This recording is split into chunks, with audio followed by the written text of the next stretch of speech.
Alisha, Wipro numbers are out. How are they looking in the first cut?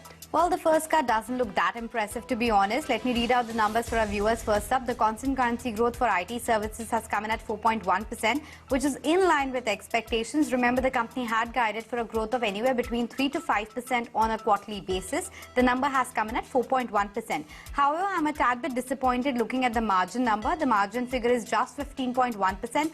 Last time, as it is, we had seen multi-year low level of margin at 15%, and this time around the number has just moved up by around 15.1%, and despite having a salary impact of just 1 month. In fact, even the variable payouts, etc., have been delayed. So it's a bit disappointing that the company hasn't been able to improve their margin profile. Having said that, if you look at the dollar revenue growth, that has come in at, the number has come in at $2,797 million, which is again a tad bit below our expectations, because we were expecting a number of at least $2,820 million on the top line. Attrition continues to be a bit heavy. Yes, there is a moderation of 30 basis points, but attrition is still high at 23%, and the closing employee count is at around 2,60,000, so that's something that we are tracking as well. But overall, if you look at the comments coming in from the management, Jatin Dalal, the CFO, says that we achieved a margin of 15.1% in Q2 after absorbing the impact of salary increases and promotion. They say that the margin improvement was led by better pricing realization and strong operational improvements, as well as Thierry Delaporte, the CEO and MD, says that as market conditions evolve, I believe our comprehensive portfolio of differentiated offerings position us extremely well to serve the changing needs of our clients, and the solid growth in our bookings, large deal signings and revenue is something that they like. For the moment, in terms of the guidance going forward, which is the most important number to watch out for, it's a very wide range. 0.5% to 2% growth. The street was working with 1 to 3%. So net, it looks like a tad bit of miss. And let me welcome on board our guests as well to make sense of those numbers. Sandeep Agarwal, the ED Institutional Equities at Nuvama Group, is with us, and Omkar Tanksale of Axis Securities also with us. Sandeep, let me come to you first. Seems like a bit of disappointment to me. 4.1% constant currency growth, guidance of 0.5 to 2% growth, and margin at just 15.1%. So let me put it this way, that, the revenue numbers are broadly in line. So I will not call a dollar number disappointment as a disappointment, because, cross currencies are very difficult to calculate the exact impact. So constant currency number is the most right number to look at. And I think 4% was where everyone was expecting, and it has come there. So I am not disappointed on the growth front. On the attrition front, I am actually taking it positively that at least it has cooled off a bit or stabilized, versus, one more number which has come where it has actually increased. But again, it is a technical calculation. So I am happy with the fall in attrition. Margins, I was expecting a little better one, but yes, there is a small miss. But, that miss has happened even in case of TCS. We were expecting a bigger expansion. The expansion was little smaller. So maybe, with attrition falling off, we will see bigger expansion in the coming quarters.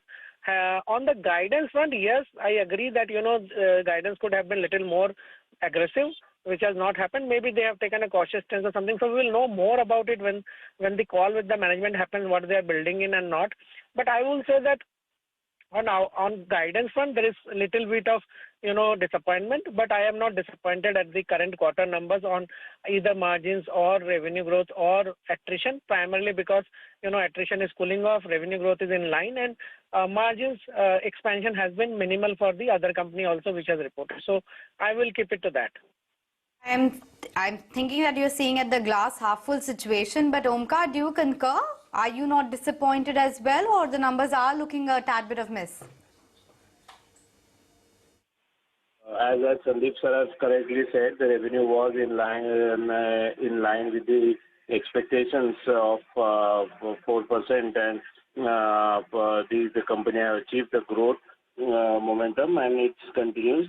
On the execution part, the company has lagged as compared to TCS, but I believe the expansion is still there of 30 basis points, and I believe it is also much in line with the expectations.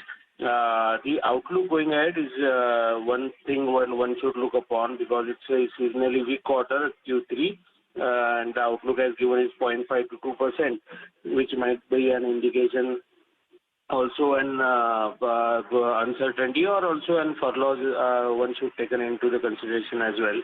So according to me, it's not a the expectation. The results are much in line with an expectations. Okay, so Omkar feels that the results were almost in line to the expectation. But Sandeep, coming to you, like you highlighted, there was some tick box as well as there was some miss on the Q2 earnings. But clearly from the stock's perspective view, what do you think tomorrow, what will be the stock reaction? Because after TCS, good set of numbers, like decent set of numbers, but the management commentary was very on the stronger side. But for Wipro, there are a couple of misses. Apart from that, the commentary is also not that great. Do you feel that the stock is going to be hammered tomorrow? I don't think the stock will be hammered tomorrow because, it has corrected very meaningfully. TCS has corrected very reasonably, while Wipro's punishment has been very harsh in last few quarters after the acquisition. So I think now it is at a level where, I don't see honestly a big move on either side.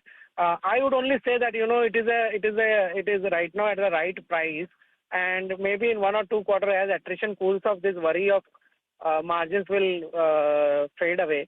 And also, as rightly said by Omkar, I would say that, this guidance, I was expecting a little more, but, we have to always be wary that the macroeconomic situation remains very volatile. So generally, tech companies are ultra conservative in what they say. So I would say there is some pinch of conservatism in that guidance, and also there is furloughs and uncertainty around. So I would say that, I am not at all expecting a big downside at all in the stock tomorrow, honestly.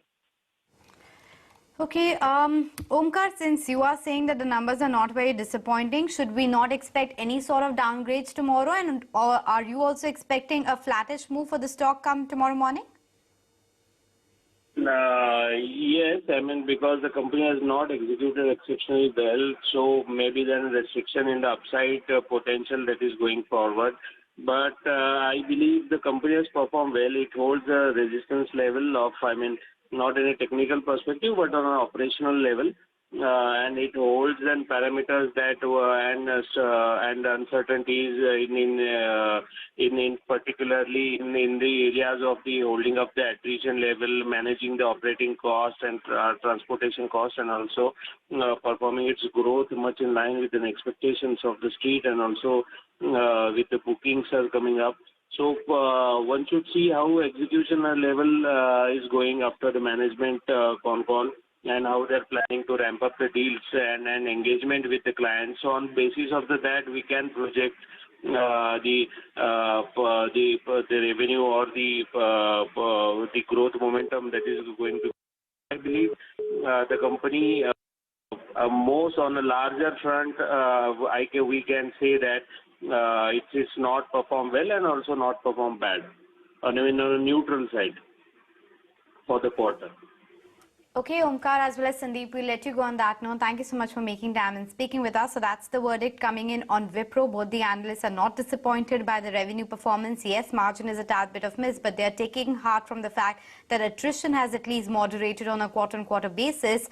And the guidance at 0.5 to 2% is a tad bit below expectations, but not getting too disappointed there. We'll do one thing. We'll now take a very short break, but don't go anywhere. When we come back, we'll tell you more stories which are lined up.